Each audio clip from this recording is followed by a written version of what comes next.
Hey everyone, this is Paul Gale from paulgalenetwork.com, and thank you for joining me for this trailer watch of Kirby and the Forgotten Land, copy abilities, and co-op. Nintendo just dropped this trailer a few moments ago. It's coming out on Nintendo Switch. We know it's a spring release. We don't know the date yet. Fingers crossed that it's going to be mentioned in this 1 minute 37-second trailer. It's January 12th now, and what a good way to start the day. Also, by the way, after the trailer, depending on how good it is, we might rewind it. But then I also have Nintendo's page open, which I haven't read all the details yet, but we're going to go over the details on that page and see what else the game has if Nintendo laid it out more in depth. Okay, here we go.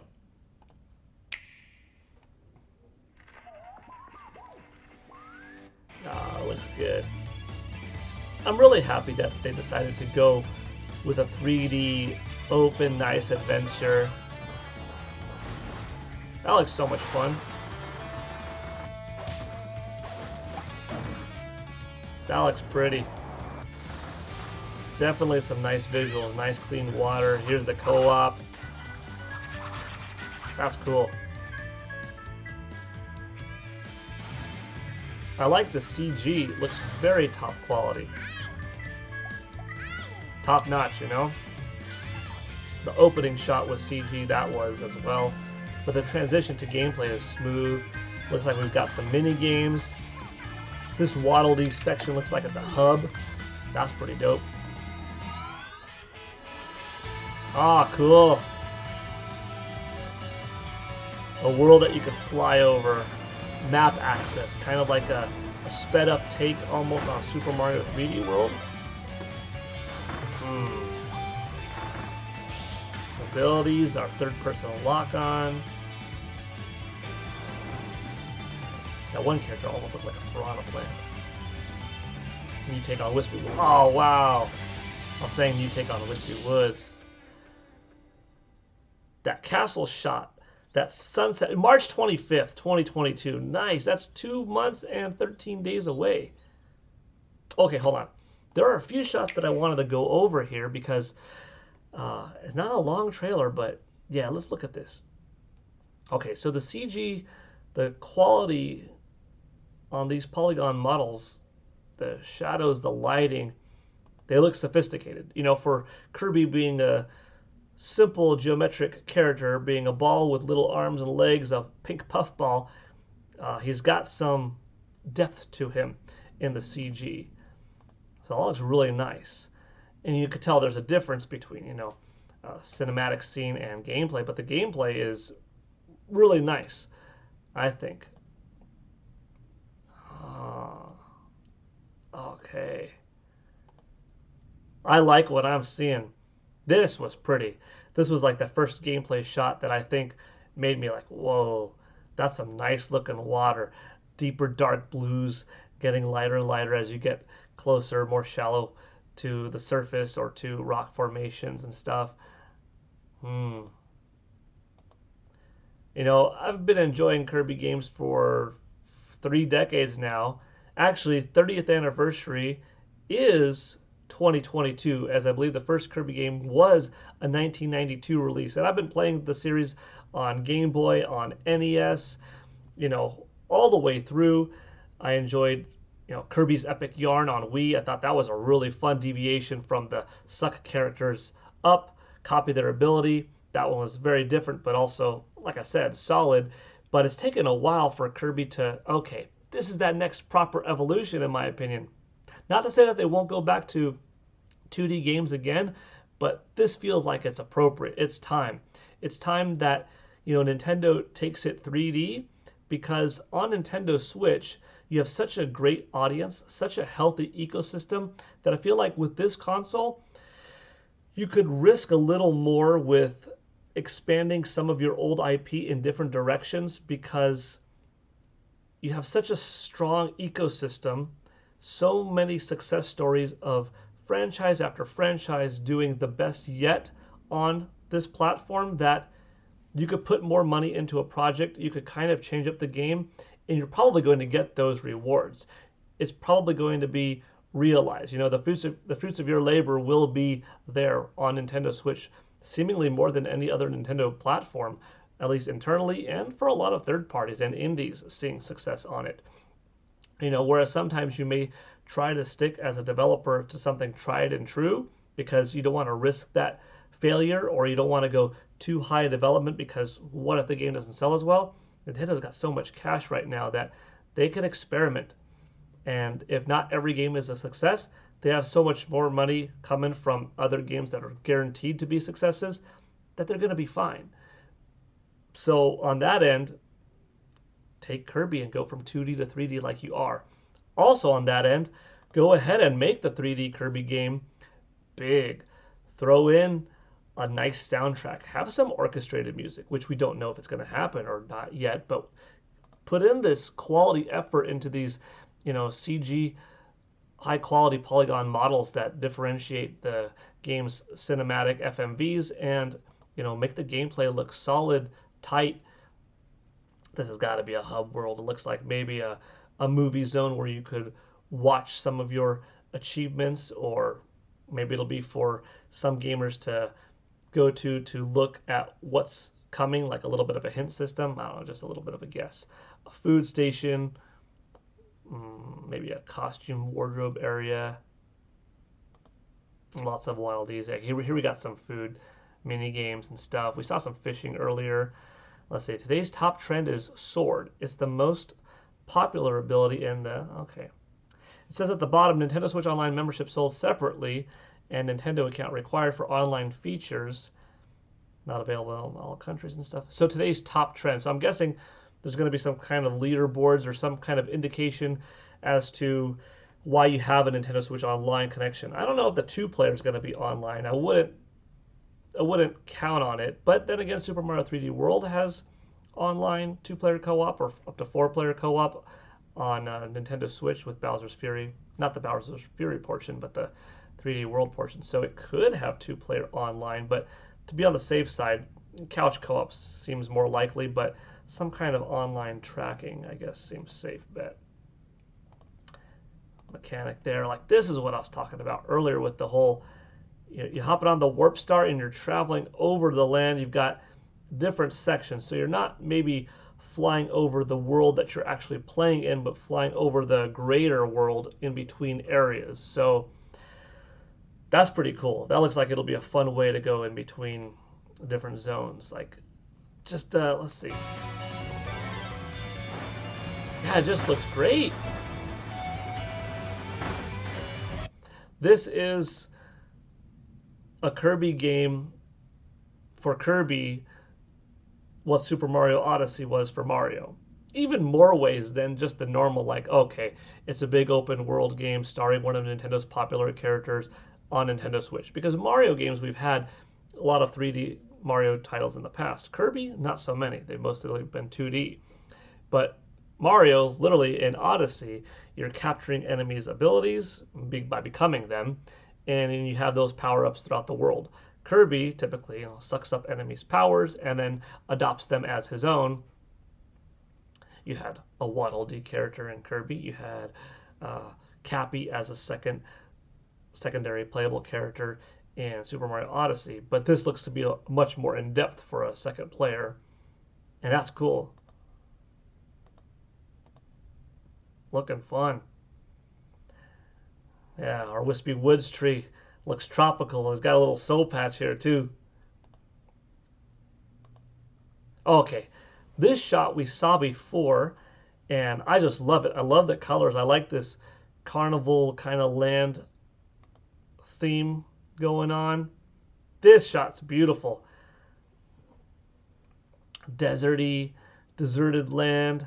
We've got cacti in the background. I mean, and this is gameplay. Or a transition to right about to be a gameplay segment. We're starting off this year strong with Pokemon Legends Arceus dropping in January. And then we've got a March release, March 25th, of Kirby and the Forgotten Land. That's terrific. Okay, let's go over to Nintendo's webpage. I have it ready. I'm going to start scrolling down. Okay, if I scrolled down any more, it would have said March 25th, so I'm glad that I didn't. That was a nice surprise in the trailer.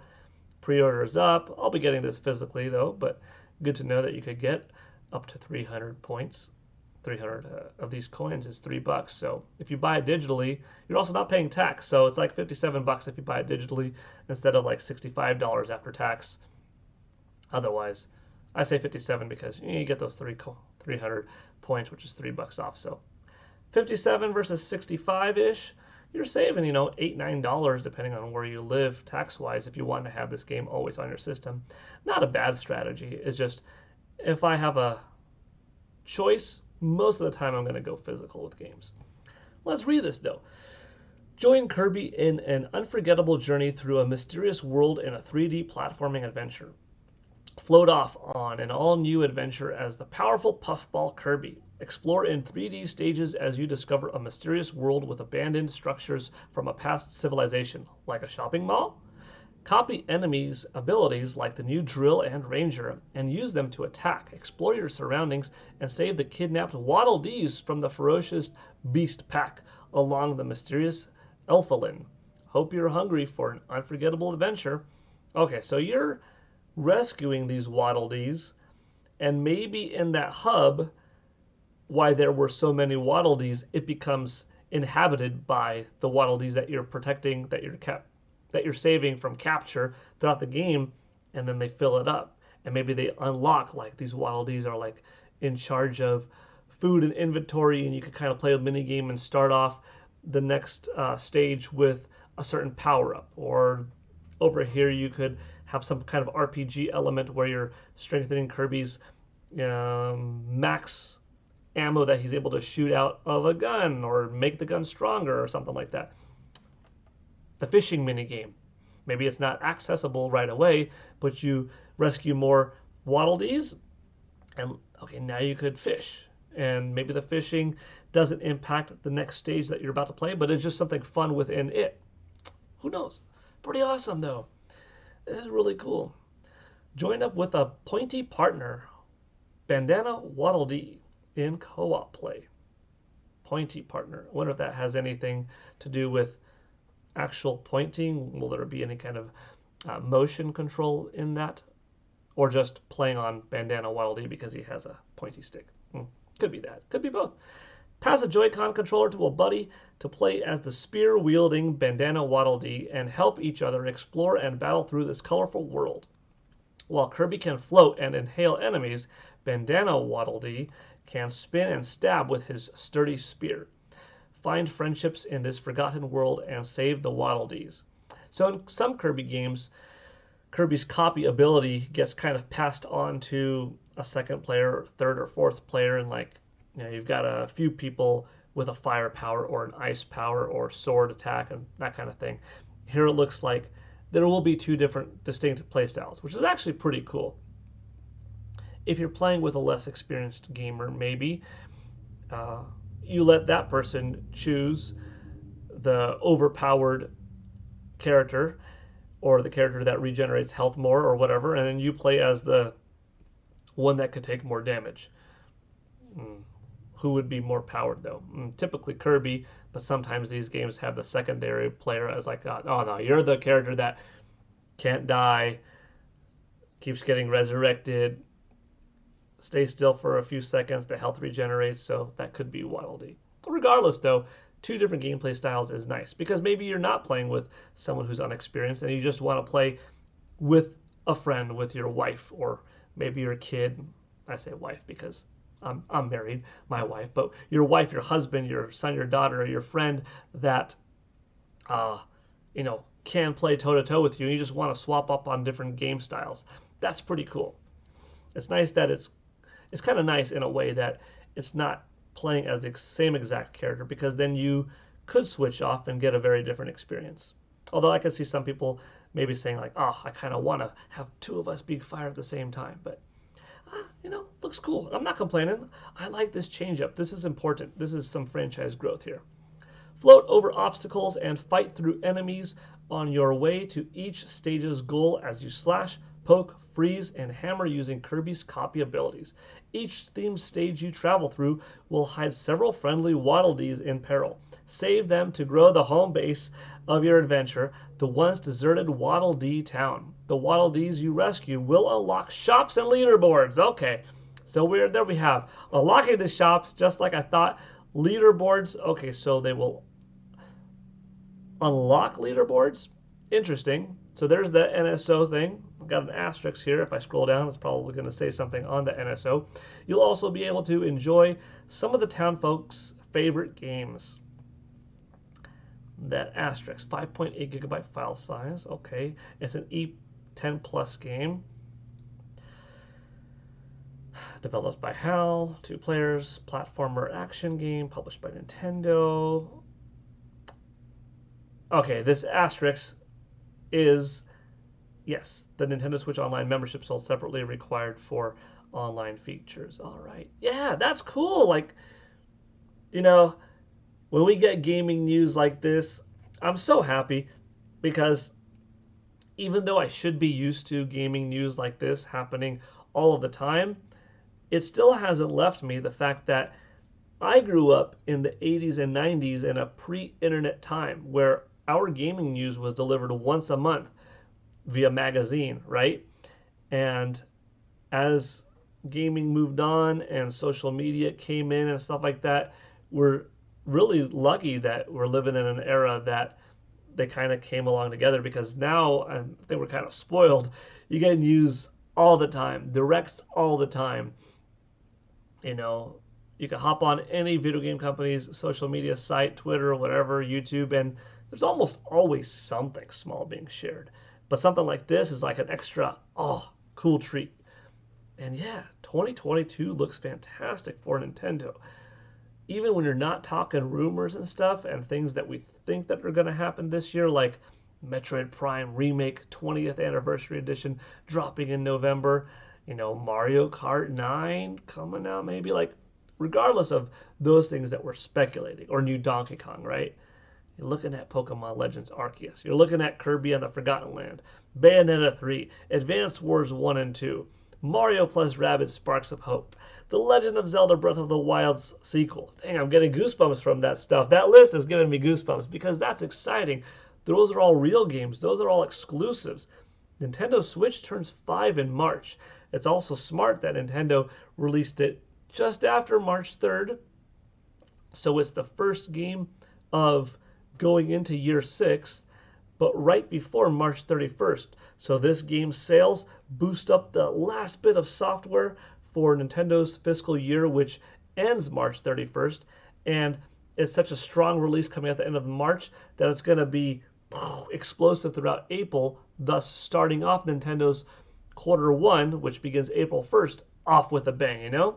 I love it. I'm so hyped. This is perfect. This is exactly like what I needed today.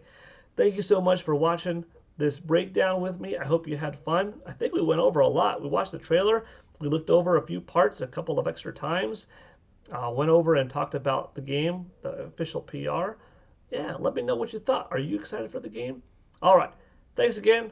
Have a good one, everybody, and I'll see you later. Bye.